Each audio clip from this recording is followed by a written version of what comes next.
Hello बच्चों। पिछली class में हम लोगों ने प्रोटीन के बारे में पढ़ा कि कितनी तरह का होता है और क्या क्या उसके कौन कौन से भाग होते हैं, है ना। आज हम लोग पढ़ेंगे कि प्रोटीन के कार्य क्या क्या होते हैं। प्रोटीन हमारे शरीर में किस किस तरह के कार्यों को करता है। तो सबसे पहले प्रोटीन हमारे शरीर की हर संरचना तथा जो भी शरीर में बना है सारी चीज़ें जो होती हैं प्रोटीन की होती हैं।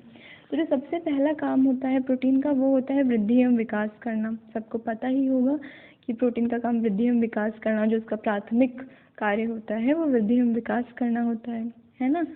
तो अगर हमारे शरीर में पर्याप्त रूप से प्रोटीन है ना, अगर जितना हमें रिक्वायरमेंट है, जितनी ज़रूरत है उतना प्रोटीन जा रहा है हमारे शरीर में और साथ ही साथ कार्बोहाइड्रेट और वसा भी जा रही है, तो क्या होगा, हमारे शरीर में जो भी वृद्धि तथा मरम्मत का कार्य होता है पेशियों में या फिर जो कोशिकाएं होती हैं उनमें जो वृद्धि तथा मरम्मत की आवश्यकता होती है वो सभी प्रोटीन सुचारू रूप से करता है। इसके अलावा जो कोशिका का विभाजन होता है, जैसे हम जानते हैं कोशिका का 1/6 भाग प्रोटीन होता है, जो उसमें बहुत सारी ऐसी संरचनाएं होती हैं जो प्रोटीन से ही बनी होती है। जैसे डीएनए हो गया, वहाँ पे जो प्रोटीन का संश्लेषण ही भी कोशिका के अंदर ही होता है ना। और कोशिका के विभाजन के लिए भी प्रोटीन आवश्यक होता है ठीक है। तो क्या होता है, जब कोशिका का विभाजन होता है, जब सेल डिवीज़न होता है, तभी तो हमारे शरीर की वृद्धि और विकास सही तरीके से होता है, ठीक है। तो इसलिए कोशिका के विभाजन में भी प्रोटीन का बहुत ही महत्वपूर्ण योगदान है। इसके अलावा जो कोलेजन होता है, कोलेजन क्या होता है, जो हमारे शरीर में जो ऊतकों के बीच में बांधने के कार्य करता है ना, जो ऊतकों को बांधने का कार्य करता है, जो सांचे की तरह कार्य करता है।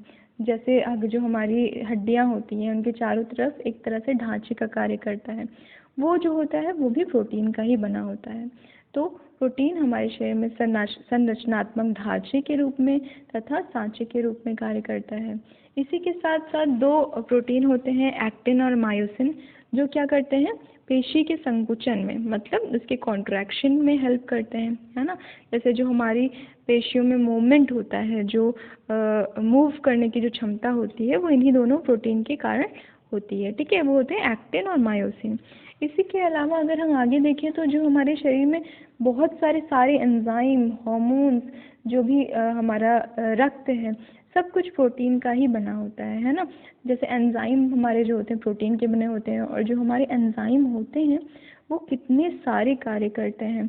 हमारा जो डाइजेस्टिव सिस्टम है वो बिना एंजाइम के हमारा डाइजेशन नहीं हो सकता है। और इसके साथ ही बहुत सारी ऐसी क्रियाएं होती हैं जिनमें एंजाइम एक तरह से हेल्प करते हैं। इसके अलावा हार्मोन्स जो बहुत सारे होते हैं, जैसे इंसुलिन हो गया, ग्रोथ हार्मोन हो गया, गैस्ट्रिन हो गया, ये सारे हार्मोन जो होते हैं सब प्रोटीन के बने होते हैं।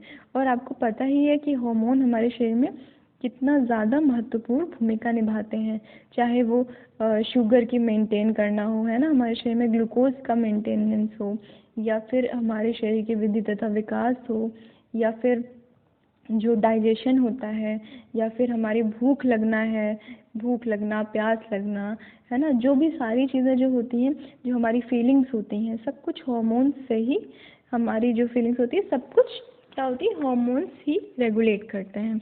इसलिए हार्मोन्स हमारे शरीर में बहुत ही एक आवश्यक कंपोनेंट होते हैं जो प्रोटीन से बने होते हैं। तो अब समझ आ रहा होगा कि प्रोटीन कितना ज़्यादा महत्वपूर्ण होता है हमारे शरीर में, ठीक है। अब जो नेक्स्ट है वो होता है ऑक्सीजन का ट्रांसपोर्टेशन, मतलब ऑक्सीजन का परिवहन कौन करता है, हीमोग्लोबिन करता है। हीमोग्लोबिन बाइंड करता है ऑक्सीजन को और पूरे शरीर में उसको पहुंचाता है। और हीमोग्लोबिन किन चीज़ों से बना होता है, हीम और ग्लोबिन, मतलब आयरन और प्रोटीन।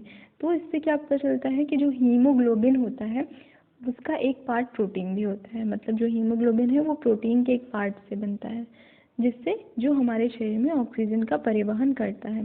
इसके अलावा रक्त का थक्का हमारे शरीर में बनाता है प्रोटीन, है ना, जिससे बहुत ज़्यादा ब्लड का लॉस नहीं होता है। इसके अलावा जो न्यूरोट्रांसमीटर्स होते हैं, न्यूरोट्रांसमीटर्स क्या होते हैं, वो कंपोनेंट होते हैं जो हमारे शरीर में सिग्नल्स पहुंचाते हैं। मतलब जैसे मान लो कि अगर कहीं पे हमें चोट लगती है या हम जलते हैं तो तुरंत हमारा हाथ वहाँ से हट जाता है ना। इस तरह की जो चीज़ें होती हैं, तुरंत जो होती है मसल हमारी कॉन्ट्रैक्ट करती है, मसल तुरंत संकुचित होती है, तुरंत ब्रेन तक सिग्नल जाता है और तुरंत ही हमारे जो होती है प्रतिक्रिया दिखाई देती है। वो क्या करते हैं, वो न्यूरोट्रांसमीटर्स होते हैं। ऐसे ही हमारी जो हैप्पीनेस होती है या सैडनेस होती है, इस सब चीज़ों के लिए जो न्यूरोट्रांसमीटर्स होते हैं वो रिस्पॉन्सिबल होते हैं। और न्यूरोट्रांसमीटर्स होते हैं, उनके संश्लेषण के लिए, है ना, सिंथेसिस के लिए बहुत सारे जो अमीनो एसिड हैं उनकी आवश्यकता होती है। जैसे एक अमीनो एसिड जो होता है ट्रिप्टोफैन, वो सेरोटोनिन के संश्लेषण के लिए आवश्यक होता है। सेरोटोनिन क्या होता है, एक तरह का न्यूरोट्रांसमीटर होता है जो हमारी हैप्पीनेस की फीलिंग को कंट्रोल करता है, जो हमारे मूड को कंट्रोल करता है। ठीक है, तो इतना ज़्यादा ज़रूरी होता है प्रोटीन हमारे शरीर के लिए, है ना। हमारी सारी जो फीलिंग्स है, जो हंगर है, जो टेम्परेचर है, उन सब को कंट्रोल करने के लिए हमें प्रोटीन की आवश्यकता होती है।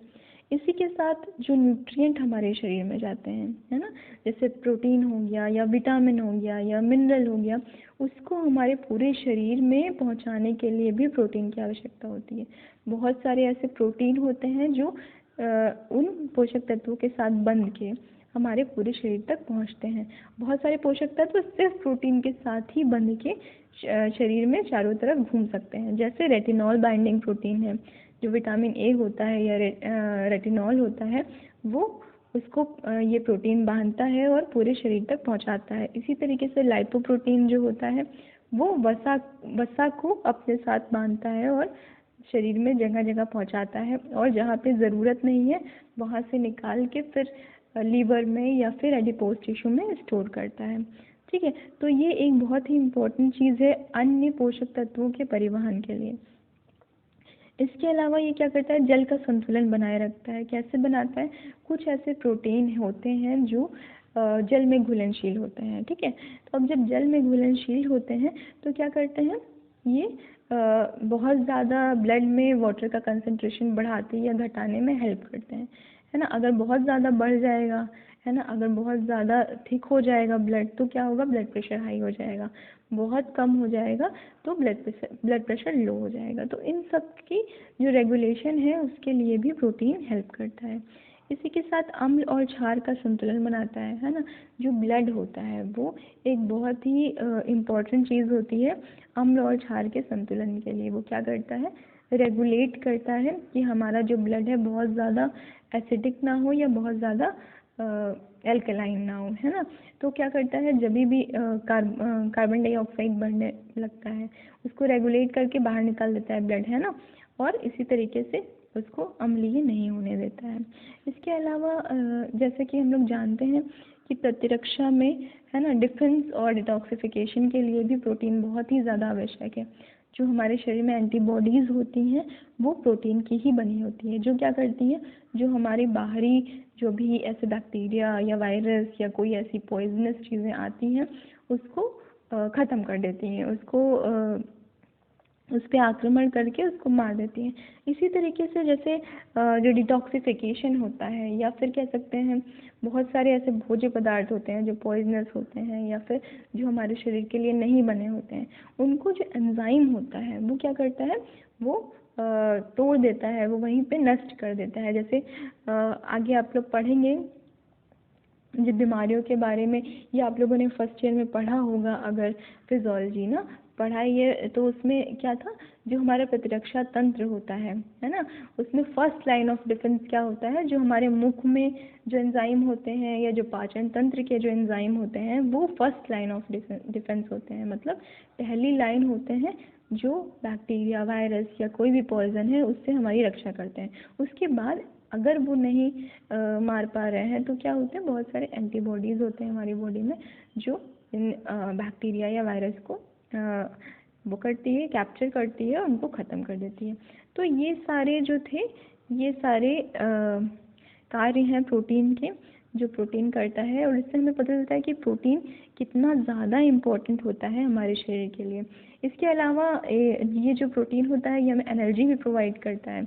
नॉर्मली हमें कार्बोहाइड्रेट एंड फैट से एनर्जी मिलती है, पर अगर कार्बोहाइड्रेट हमारे शरीर में ज़्यादा मात्रा में नहीं है जितना होना चाहिए, तो हमें प्रोटीन भी एनर्जी प्रोवाइड करता है। 1 ग्राम प्रोटीन में हमें 4 किलो कैलोरी एनर्जी मिलती है, ठीक है। लेकिन हमें क्या करना होता है, क्योंकि प्रोटीन का जो सबसे मुख्य कार्य है, जैसा हमने देखा कि प्रोटीन के पूरे शरीर में कितने ज़्यादा कार्य हैं, मतलब उससे बहुत प्रेशर है।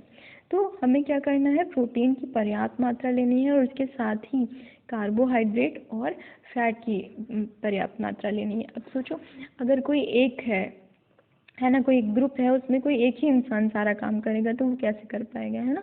अगर सारे ग्रुप के जो लोग हैं वो पूरा सहयोग देंगे, सारे काम सब लोग मिल बांट के करेंगे, जो जिसका काम है, जो जिस चीज़ में अच्छा है वो करेगा, तो क्या होगा, सारे काम बहुत ही आसानी से हो जाएंगे और जो भी काम है वो बहुत अच्छे तरीके से होंगे।